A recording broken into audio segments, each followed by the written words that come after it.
Hi, I'm lifestyle expert Andrew Skipper, and today we're going to talk more about dining etiquette and what to do during a meal, whether you're out socially or dining in someone's private home. When holding your utensils, there are two ways to hold them. One is American style and one is European style. With American style, you have your fork and knife and you cut each bite.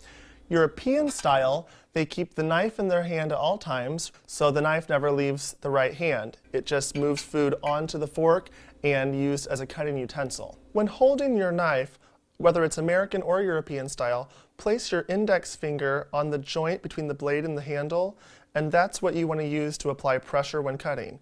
What you don't want to do is to hold your knife like this, or with a fist, and saw back and forth. I'm not trying to be the soup Nazi, but there is a proper way to eat soup.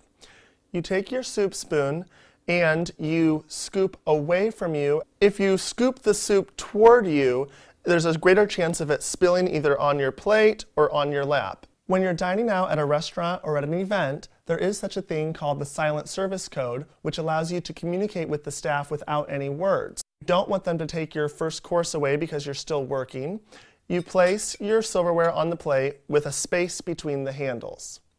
Conversely, if you are finished with that plate or that course and you want them to please take your plate away, you place the handles parallel on the plate, and that signals to the waitstaff that I'm finished, please take my plate. Now, if you're at the table and you don't care for one of the wines, you do not take your glass and place it upside down or hand it to the server.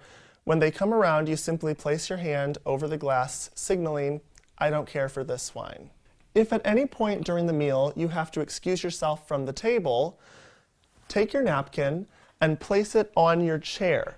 That signals to the waitstaff that I am coming back. To signal that you're finished with your meal, take your napkin and place it next to your plate on the table. When it comes to things like bread, condiments, or salad dressing, those are things that are typically shared with the entire table.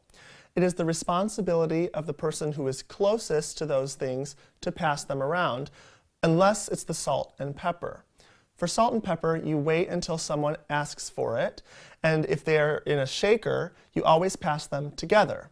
If they're in salt cellars like these, you only pass the specific salt or pepper that they ask for. Once you have your slice of butter on your bread plate, do not butter the entire roll or piece of bread and then eat it.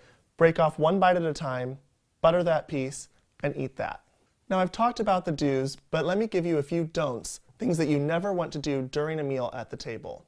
Those include taking medication, applying lipstick or chapstick, and answering a phone call. If you need to do any of those things, excuse yourself from the table and do it in the restroom or the hallway. Whether you're dining in a private home or out at a restaurant or event, you want to enjoy yourself. And enjoying yourself comes with knowing the do's and don'ts, and that gives you confidence to have a successful dining experience. Now, for more on decorating, entertaining, and etiquette, like my page on Facebook. It's called Andrew Skipper Every Day. For WNDU, I'm Andrew Skipper.